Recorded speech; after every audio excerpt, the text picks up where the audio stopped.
அப்படியே வேறு அப்படியே பார்த்துட்டே இருங்க. இதை அப்படியே தனியாக அந்த குச்சியை அப்படி மேலே வசதி வச்சுருங்க. வச்சுட்டு 20 லிட்டர் ஆர்வோ வாட்டர் ஊற்ற போகிற பாருங்கள்.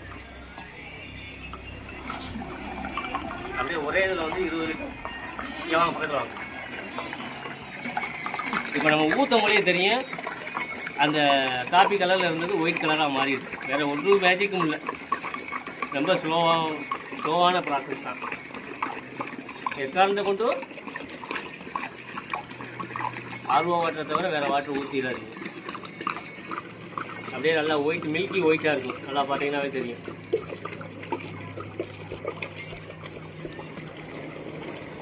ஃபுல்லாக ஊற்றிடலாம்.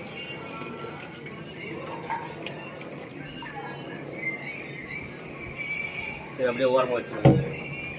அதே மாதிரி நம்ம ஆரம்பத்தில் நம்ம பிராயல் கம்பௌண்ட் ஊற்றணும் பாருங்கள், அதில் கொஞ்சம் மிச்சம் மிசாரி இருக்குது, அதை எடுத்து